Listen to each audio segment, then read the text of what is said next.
Assalamualaikum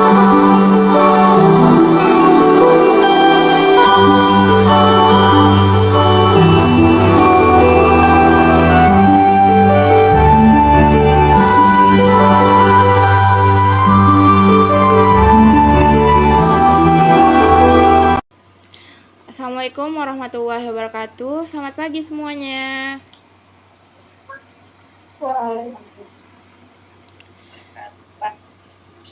Pagi.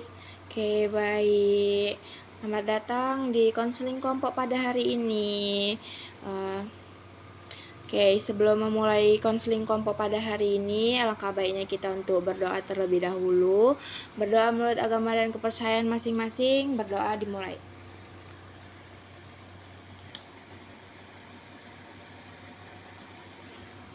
Berdoa selesai. Oke, teman-teman semuanya, sebelum memulai konseling kelompok pada hari ini, perkenalkan saya Saharna Stasyana Madhani sebagai pemimpin kelompok teman-teman semuanya. Oke, topik yang akan kita bahas pada hari ini yaitu khawatir yang berlebihan. Sebelumnya saya akan menjelaskan dulu ya konseling kelompok itu apa. Nah, konseling kelompok itu adalah suatu layanan yang dilakukan secara berkelompok untuk membantu anggota kelompok menyelesaikan masalah yang ada. Nah, tujuan dari konseling kelompok ini adalah membantu anggota kelompok untuk bisa mengenali pribadinya, menyelesaikan masalah yang ada, dan meningkatkan rasa percaya dirinya. Seperti itu ya. Oke, baik. Cara pelaksanaannya itu semua anggota bebas berpendapat. Sebagai anggota yang mendengarkan, kita tidak boleh menghakimi dan kita harus menghargai pendapat teman satu sama lain ya. Oke, nah tadi kan topiknya saya bilang khawatir yang berlebihan nih. Menurut teman-teman semuanya, apa sih yang menjadi faktor penyebab dari khawatir yang berlebihan ini? Boleh berpendapat? Oke, baik Kak Christine. Terima kasih Kak. Mungkin untuk faktor penyebab dari khawatir yang berlebihan buat saya tuh rasa trauma yang muncul di dalam diri saya karena mungkin beberapa hari yang lalu saya mengalami pelecehan seksual ya Kak. Jadi buat saya itu selalu waspada akan sekitar. Jadi kayak saya trauma, saya trauma ketika saya keluar nih, terus ada orang yang natap saya secara lama. Terus saya di situ khawatir sekali. Padahal walaupun orang itu sebenarnya gak ada niat jahat, tapi karena adanya rasa trauma yang muncul di dalam diri saya akibat kejadian beberapa hari lalu, itu yang membuat saya menjadi khawatir yang berlebihan Kak, ketika berhadapan dengan orang-orang, terutama berhadapan dengan lelaki Kak. Oke, baik. Terima kasih Kak Christine. Baik, untuk selanjutnya Kak Anissa. Faktor yang terjadi di diri saya itu saya sulit fokus berpikir karena kejadian itu Kak.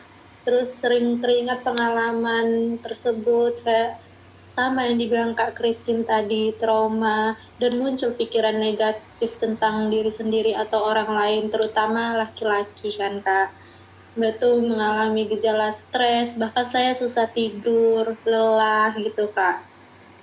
Oke, baik Kak Anissa. Nah, dari pendapat kedua teman kita ini, kebanyakan tuh karena trauma ya, kan kejadian di masa lalu. Baik. Nah, untuk dampaknya, menurut teman-teman nih, apa sih dampak dari khawatir yang berlebihan ini? Boleh? Ya, baik Kak Yemima. Dampaknya itu yang pertama kita jadi mengalami gangguan mental ya, kayak stres karena berpikir tentang kejadian tersebut, dan dapat juga menjadi gangguan tidur karena selalu memikirkan kejadian tersebut ya, dan menurunnya dan tubuh. Kalau dampak psikologis itu kita mengalami stres dan cemas berlebihan dan depresi, dan kita pun dalam sosial itu, dalam lingkungan kita jadi tidak pengen bergaul karena kejadian tersebut, takut gitu, apalagi dekat dengan cowok. Itu saja menurut saya Kak. Oke, baik. Terima kasih Kak Yemima. Selanjutnya Kak Lydia, boleh? Kalau menurut saya dampaknya juga lebih ke kurang percaya sama orang lain ya kan Kak. Terus ditengokin pun gimana ya, dia takut, terus rasa cemas, padahal dia cuma diam aja nya orang itu, tapi takut rasanya, terus tidak bisa bergaul lagi, tidak bisa bersosialisasi gitu sih Kak.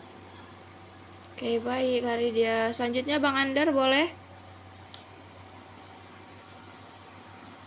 Ini pertanyaannya Kak, lupa tadi. Dampak yang terjadi karena khawatir yang berlebihan. Mungkin itu bisa berdampak ke psikologis kita ya, mungkin ke apalah, kesehatan apa kita kesehatan mental, lalu itu sih memang kesehatan mental yang terganggu apa kita akibat kecemasan berlebihan. Oke, terima kasih ya Bang Andar. Nah, benar ya kata teman-teman. Pasti mental kita jadi terganggu gitu kan. Terus kita pasti jadi kurang percaya pada orang lain karena ada trauma di masa lalu. Terus kita jadi cemas, selalu waspada sama orang-orang sekitar kita ya. Terus, nah untuk solusi yang cocok nih menurut teman-teman semuanya apa sih solusi yang pas untuk mengatasi khawatir yang berlebihan ini? Oke, baik teman-teman. Silahkan menurut pendapatnya. Oke, baik Kak Christine. Solusinya itu terutama ya kita sebagai korban mungkin bisa memerlukan bantuan dari yang namanya konselor. Kita melakukan konseling dengan konselor supaya trauma yang dalam diri kita itu tadi berkurang, trauma yang kita hadapi itu semakin menipis, jadi kayak khawatir kita juga berkurang, terus kita juga bisa mendekatkan diri dengan keluarga karena dukungan yang paling penting ketika kita berada di situasinya itu dukungan keluarga gitu. Mungkin itu aja Kak. Oke, baik, terima kasih Kak Christine. Selanjutnya Kak Anissa. Sebetulnya sama sih Kak, sama Kak Christine, mencari dukungan dengan orang yang terpercaya, khususnya dengan konselor ya Kak. Betul, mengelola emosi dan stres, kayak menyalurkan stres itu dengan hobi kita. Terus melakukan kegiatan untuk memulihkan rasa percaya pada diri sendiri atas kejadian tersebut. Biar nggak terlalu takut dengan orang, semua orang dianggap jahat gitu Kak. Oke, baik Kak Anissa. Oke, teman-teman yang lain boleh tangannya diturunin. Oke, baik ya. Nah, kita dapat solusinya nih tadi dari teman-teman kita ya, seperti melakukan konseling pada konselor terkait dengan cara mengatasi trauma kita. Terus kita bisa meminta dukungan dari keluarga supaya kita diberi perlindungan dari keluarga. Terus kita juga bisa mengelola emosi atau stres kita dengan melakukan berbagai kegiatan positif seperti itu ya. Nah, selanjutnya kita masuk kepada BMB 3. Nah, BMB 3 ini adalah kepanjangan dari berpikir, merasa, bersikap, bertindak, dan bertanggung jawab. Setelah kita melakukan konseling pada hari ini, apa sih BMB 3 yang muncul pada diri teman-teman? Boleh mengeluarkan pendapatnya teman-teman semuanya?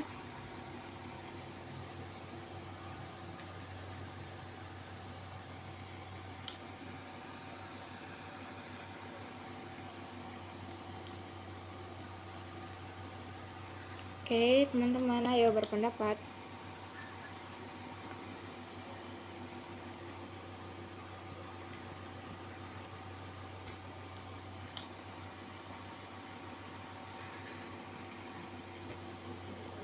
Oke, baik. Untuk Kak Christine, silahkan. BMB 3 itu tadi bersikap, merasa, Berpikir, merasa, bersikap, bertindak, dan bertanggung jawab. tindak dan bertanggung jawab.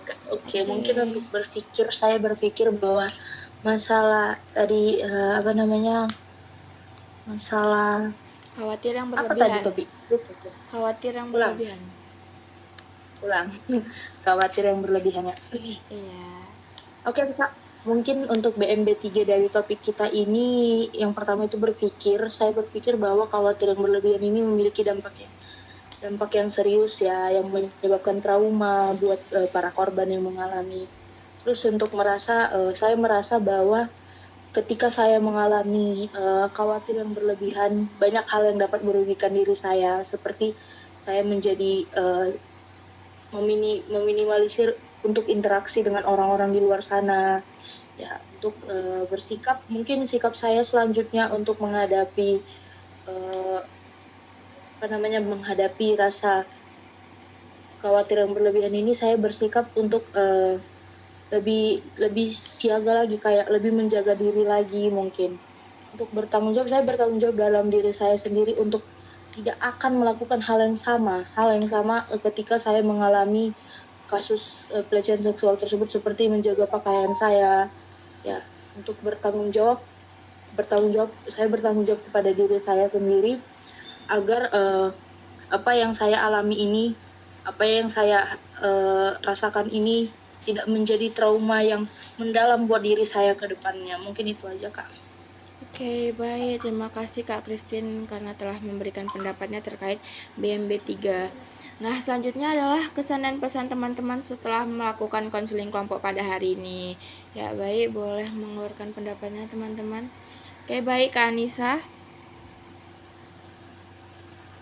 Baik Kak, kesan yang dapat saya ambil dari pengalaman saya ini kan Kak, kalau kekhawatiran yang berlebihan akibat kejadian tersebut memberikan kesan bahwa trauma dapat mempengaruhi visi, emosi, dan sosial sehingga menurunkan kepercayaan diri dan motivasi. Pesannya bagi saya dan kawan-kawan sekalian, diri sendiri perlu juga memprioritaskan kesehatan fisik dan mental, berani mencari dukungan, terus mengelola emosi dengan sehat, serta berkomitmen untuk pulih dan membangun kembali kepercayaan diri agar hidup sehari-hari bisa normal kembali, produktif dan positif, Kak. Itu saja sih, Kak. Oke, baik. Terima kasih Kak Anissa. Selanjutnya Kak Ima boleh. Dari saya Kak, kesan dan pesannya itu yang pertama itu kesan. Dari pembahasan kali ini saya dapat mengerti bagaimana situasi yang terjadi saat mengalami kejadian tersebut, karena saya juga pernah, dan saya juga dapat mengetahui apa solusi yang dapat diterapkan pada diri saya juga supaya dapat melewati kejadian dan masa-masa tersebut. Dan pesan yang dapat saya sampaikan, jika kita mengalami kejadian tersebut, kita jangan berlarut-larut dalam hal seperti itu, karena dapat menyebabkan kita juga yang jadi lebih makin terpuruk kan, karena terlalu memikirkan itu. Baik kita memulai dengan lembaran baru, hal baru, dan kita juga harus lebih menjaga diri kita dengan menjaga pakaian kita supaya tidak terlalu ditengok-tengok oleh cowok dan lain sebagainya. Saja Pak. Oke, baik. Terima kasih Kak Ima dan Kak Anissa. Nah, semoga apa yang udah kita bicarakan pada konseling kelompok pada hari ini bisa kita terapkan pada kehidupan kita sehari-hari dan bisa menjadi manfaat pada kehidupan kita. Oke, ini sudah sampai di ujung dari konseling kelompok kita pada hari ini. Nah, sebelum kita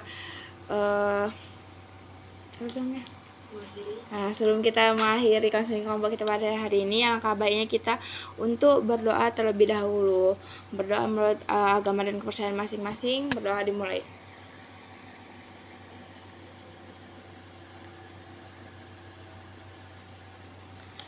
Berdoa selesai. Oke, terima kasih teman-teman semuanya karena telah bersedia mengikuti konseling kelompok hari ini. Saya ucapkan terima kasih dan wassalamualaikum warahmatullahi wabarakatuh.